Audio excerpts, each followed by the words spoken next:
Hey everyone, thanks for joining us on another spooky October episode of Never Enough Gaming. I'm Jeremy and we're joined by our special guest, Elaine.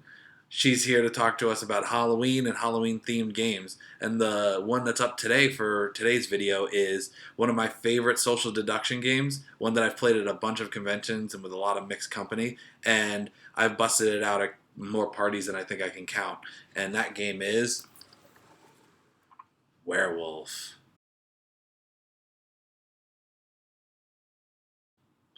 Hi, so the rules of Werewolf are similar to a lot of other social deduction games, whether you've played like The Resistance or Avalon or Secret Hitler.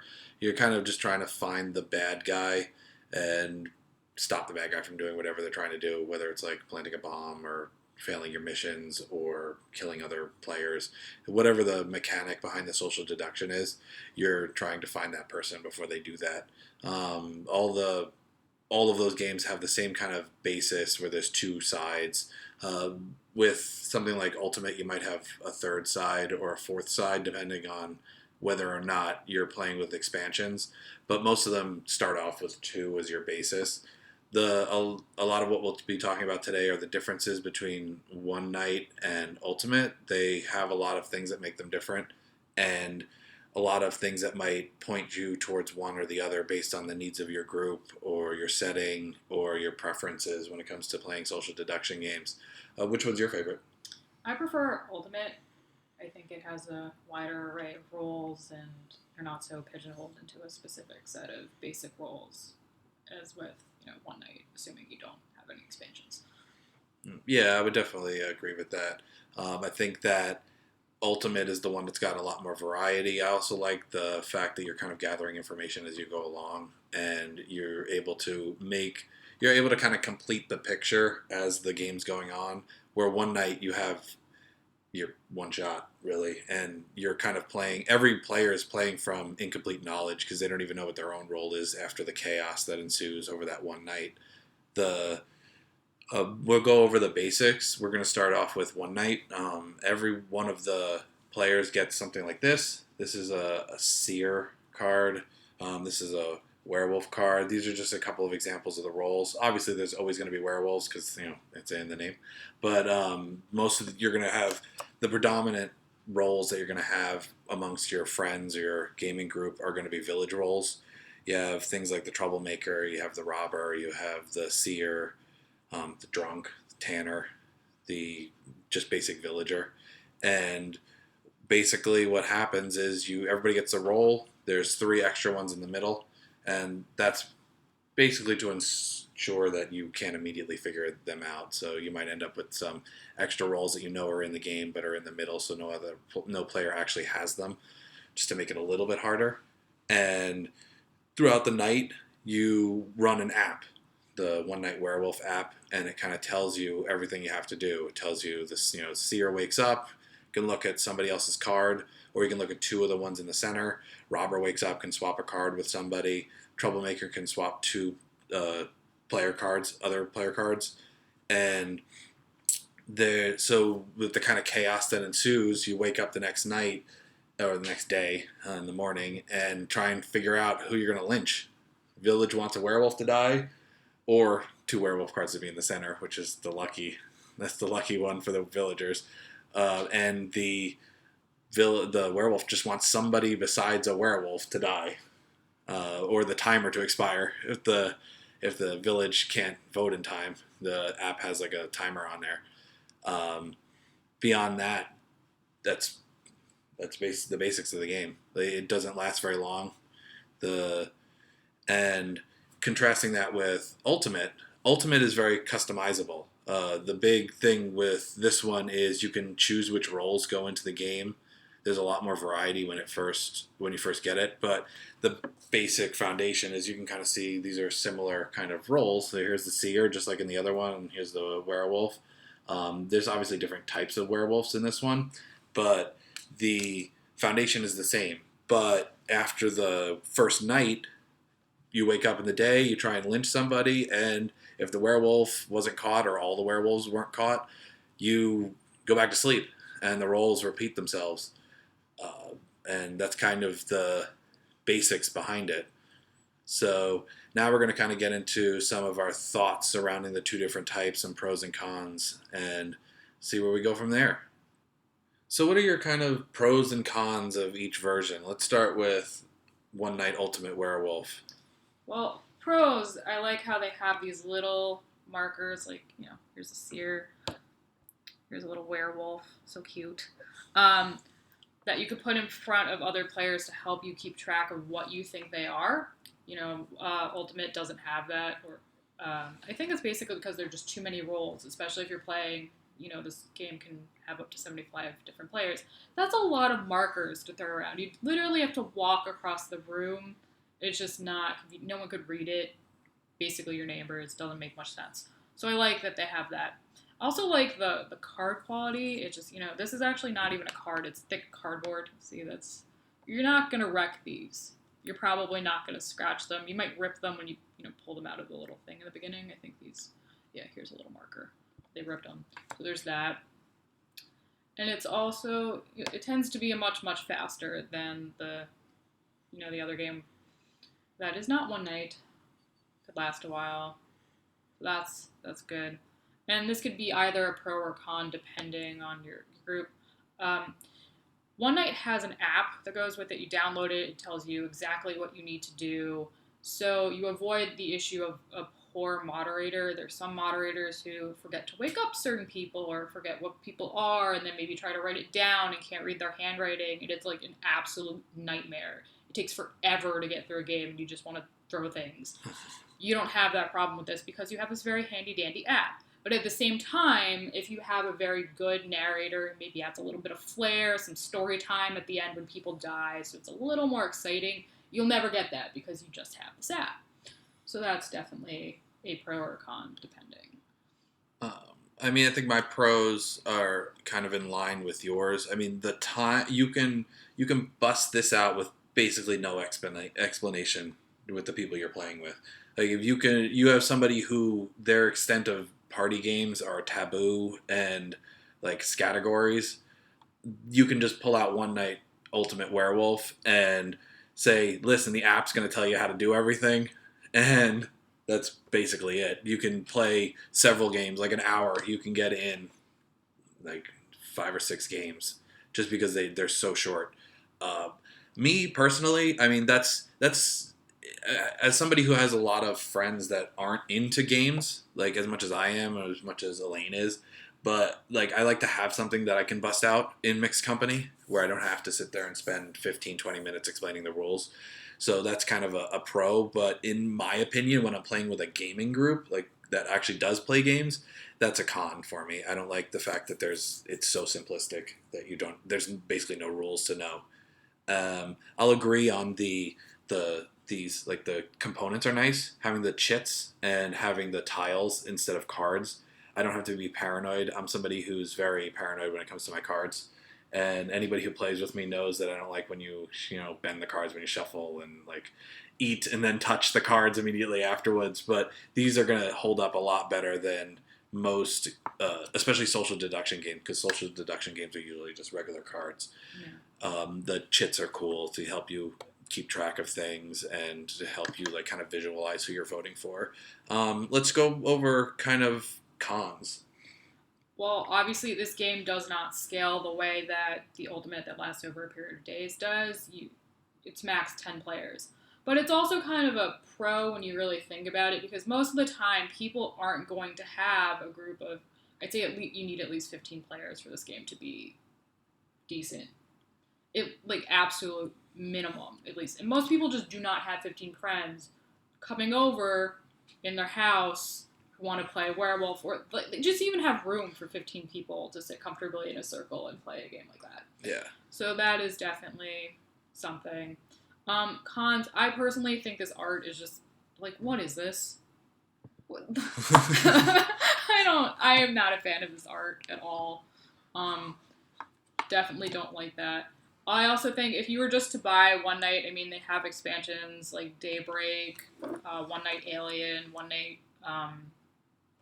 Vampire, which you can mix and match. So, they're standalone games as well if you happen to prefer a different theme or different types of roles for whatever reason. you don't have to. But to get the kind of roles and expansions or expanded characters that this version has, you have to buy several, and that's gonna cost roughly $60 or more like 30 to get the same amount as this version by itself. But they average roughly $15 each on Amazon, and that adds up. So that's definitely a con for me. I also don't feel like this version feels very werewolfy, which sounds kind of weird. Obviously, there are werewolves, and the minions, and I think they have a teenage werewolf in some of the later versions. But because no one's dying at night, it just doesn't feel like a werewolf game, because that's what's supposed to happen. People die, and then people are like, "You're the evil person who's killing everybody. You should die. We're gonna hang you." And that just doesn't happen, and it's a problem. It kind of sets it apart from like all of the things that people associate them with. Like you'd have like Mafia, and you have Town of Salem, which is a thing that a lot of people have played online. I think Mafia used to be like a Facebook game, and now Town of Salem's actually decently big. It's got its own website and stuff. But like a fun part of that is like once everybody wakes up and your moderator comes over and goes, "You didn't wake up," and that's a fun part of the game. But you don't get that in this. Everybody survives. So it's almost like, what's the point of it being a werewolf? Because they're not doing the werewolf thing, which is killing people. So I definitely think that cons wise, I agree with all of those. You were talking about how the moderator can kind of be a pro or a con. I kind of throw it heavily into the con territory. It's nice that you can play with smaller groups and you have the app that can do it, but good and bad moderators give you different experiences. And I've had some, like, I have a moderator that I play with a lot when I go to conventions. We get together and, hey, shoot him a message. He comes out, he moderates some werewolf games. We sit there for a few hours and play werewolf. That's great when you have a great moderator that adds a lot of flair and remembers the roles and doesn't even need to write them down or anything and kind of doesn't make mistakes. But then you can have ones that are bad and it just gives you a story to tell later. Like I had a moderator that literally outed me, said what my role was, and because he had forgot to wake me up the night before, and just came over and said, "Oh, you have to wake up, do your role." And I was like, well, I think I'm gonna die now because you kind of just outed what I was. But it was funny. Like that social aspect, it's not there because obviously you have like a robot reading your roles Right. in one night. In terms of cons for Ultimate, what are your cons for Ultimate Werewolf? Definitely that you need such a large group to even make this game remotely enjoyable. What else? I have a list here. Hold on, guys. Gotta refer to my list. Some cards that just seem out of place. Like, when I think of werewolf, I think this kind of like colonial, revolutionary in American Revolution. I don't know why I said that. American Revolution time frame themed game. Yeah, like 16, right? 1700s, something like that. Something along those lines. And then we get cards like this. Cupid, which isn't even a boy, first of all, so that's a problem. But like, what's Cupid doing in this game from that time period? There's also a leprechaun, which you get in the Urban Legends expansion, which again just does not seem like it has any place in this game whatsoever. The cards are also flimsier. This is a legitimate, very narrow, like just little dinky card. You can see a little bit of wear on that already. I don't think we've really played with Cupid that much, so it's kind of... when I went to Connecticut last time, I busted this game out. We were playing for 3 days straight for like 4 hours a day. So it got some play. I was not there. As far as I'm concerned, this did not happen. So that definitely is not something I like. But I think with this one, too, there's usually a much shorter daytime talk time period. I think with one night it's supposed to be 5 minutes, but I've had groups that have played with 2 minutes for that kind of let's figure out what everybody is because they just want to get games out, but it's too short. And then I have people that would make like 10 minutes, which is too long, or just no timer at all, and it's like physically painful to try and get through this game. It should not take that long. This should be a 10-minute game, like what's on the box, and then I should be done. Yeah. But that doesn't always happen. But this, I feel like, oh, you're dead, you're dead, you're dead. Does anyone have a vote? Oh, we have no votes because this group is too large and we don't know what we're doing. We don't want to lynch handy people. Okay, let's move on. Yeah. Yeah. Random lynch hurts village. Just know that. That's a cool thing about having a moderator with this one versus the app. The app only knows what you tell it to know. So if you want the timer set at a certain time, then that's what the app's going to function on. A good moderator can gauge when there needs to be more time, when there needs to be less time, when the back and forth kind of banter stuff is not going anywhere, and they can be like, okay, everybody go to sleep. I've had moderators just end arguments, just going, all right, everybody go to sleep, and then you try and talk, and they go, no, you can't talk, you're asleep.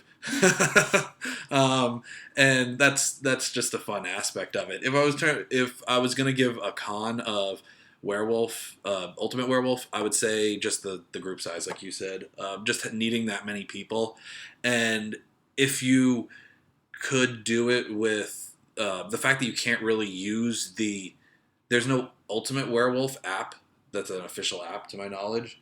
So even if you wanted to do it without a moderator, you can't really. And so you need to have that one extra person that can play as moderator, no matter what size group you have.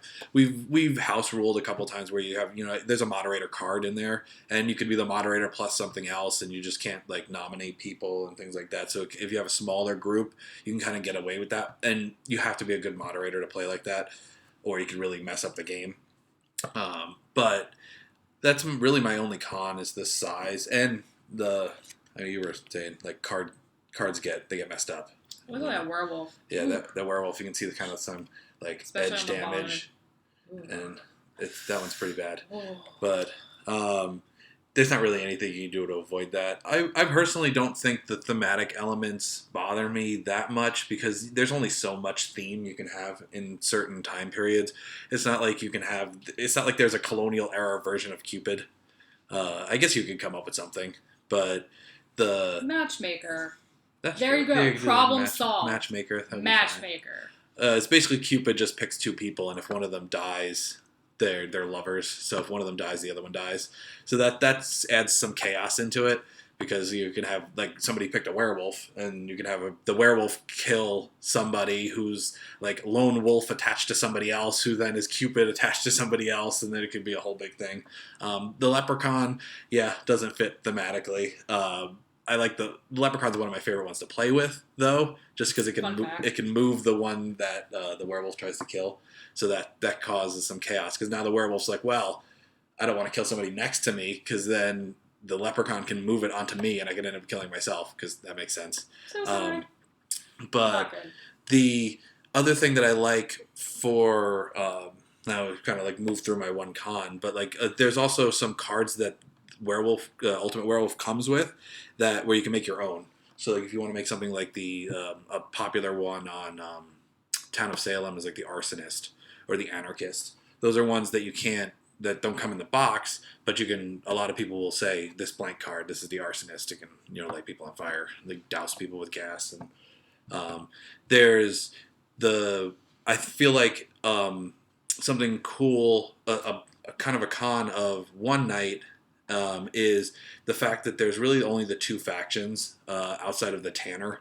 The Tanner can win on their own just if they get lynched. They're trying to get themselves lynched, but I feel like they're kind of handcuffed because they really only have the one opportunity to try and get themselves lynched, which is hard to do, especially with all the chaos that ensues here. You don't even know if you're the Tanner by the time the morning comes. You might get yourself lynched and not even be the Tanner.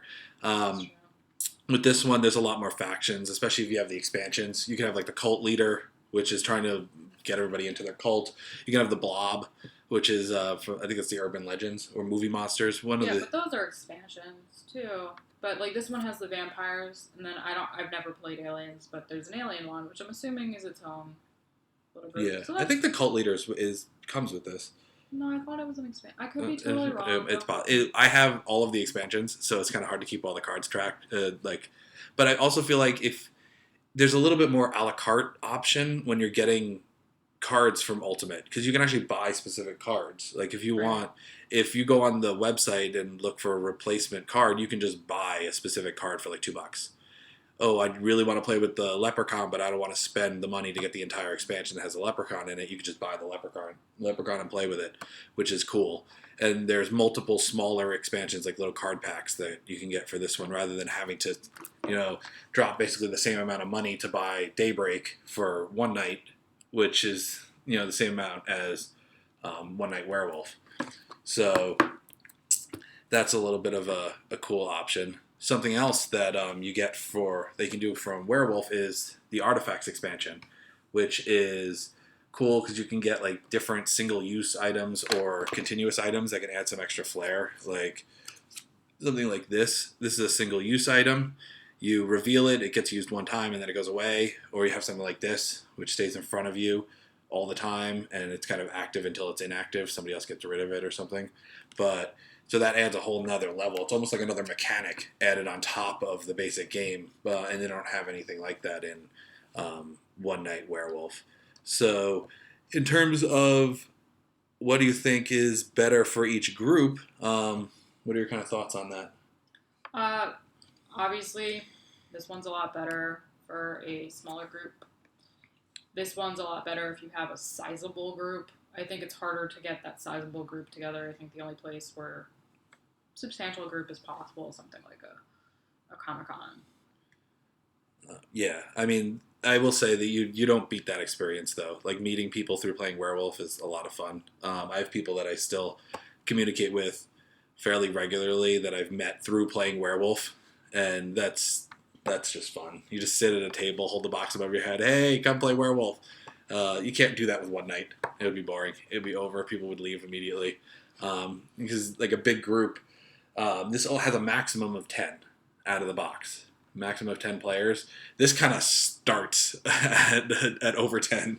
So that's where you can really make some friends doing that. So it really comes down to your friend group. If you have a friend group that's 10 or under and they're not big gamers, but you kind of want to get them interested in social deduction games or something a little bit more thematic than like a Taboo or a Scattergories or something like that, I would go with One Night to kind of dip their toes in the water. If you've got a group of gamers that just like to get together and have game nights, they like to play things like Black Plague, or they like to play Shadows over Camelot, that are games that have more people than your typical like 3 or 4, and you want to get games that you can play together, go with Ultimate Werewolf. As long as your friend group is over 10 people. I'd say 15 probably if you want to get a good 15. If you want to get a good night going. But I hope we helped you out in deciding which one you want to go to. Check out all the descriptions below, and we'll have some information on where you can get these. So have a great night now.